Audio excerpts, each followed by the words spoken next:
teknologi pendidikan dalam transformasi pendidikan. Akhir-akhir ini pendidikan disoroti secara tajam baik oleh masyarakat, pemerintah, peserta didik, lulusan maupun oleh insan pendidik sendiri. Sayangnya, sorotan itu tidak merata sehingga menerangi seluruh aspek pendidikan, melainkan terfokus pada aspek tertentu saja. Salah satu fokus sorotan itu adalah insan pendidikan, terutama guru dan lembaga pendidikan. Materi yang dibahas pada bagian ini adalah 1. Gejala yang diamati, 2. Beberapa kecenderungan pendidikan, 3. Penerapannya teknologi pendidikan, 4. Kebijakan dan program. Pada gejala yang diamati, sistem pendidikan kita telah mengalami pertumbuhan yang sangat mengesankan.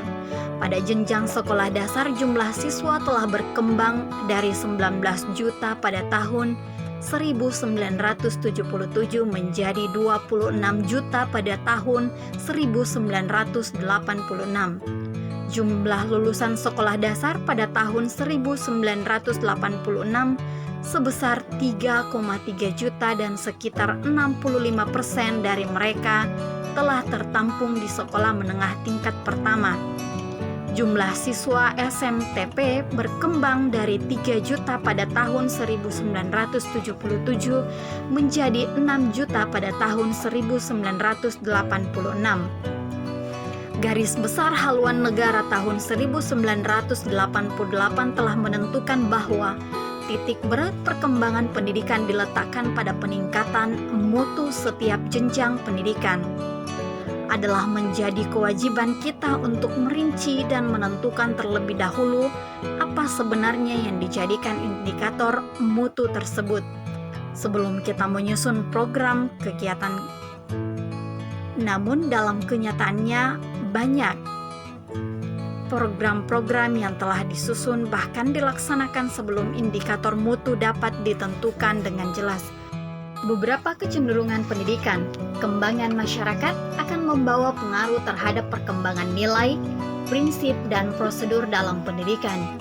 Dahulu misalnya, nilai yang dianggap baik adalah patuh tanpa mempertanyakan alasan dan tujuan. Distribusi norma dalam tiap kelompok dianggap sebagai prinsip yang harus dipegang, dan mengulang-ulang atau drills dianggap sebagai prosedur mengajar yang paling baik diterapkan untuk segala macam bidang ajaran. Penerapannya teknologi pendidikan. Secara ringkas dapat disebutkan bahwa teknologi pendidikan sebagai suatu konsep mengandung sejumlah gagasan atau rujukan. Gagasan ini diwujudkan adalah agar setiap pribadi dapat berkembang semaksimal mungkin dengan jalan memanfaatkan teknologi sedemikian rupa hingga selaras dengan perkembangan masyarakat dan lingkungan. Gagasan ini belum tergarapkan oleh bidang keilmuan lain. Kebijakan dan program. Program teknologi pendidikan di Indonesia dapat dikatakan berawal pada tahun 1952 pada saat Jawatan Pendidikan Masyarakat dari kantornya di Jalan Cilacap menyelenggarakan siaran radio pengajaran yang ditujukan kepada pelajar pejuang.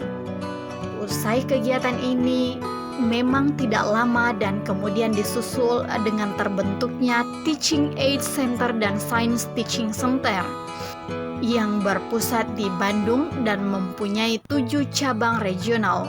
Pada tahun 1958 di PTPG Universitas Padjadjaran dibentuk suatu unit yang disebut Lembaga Alat Peraga Pendidikan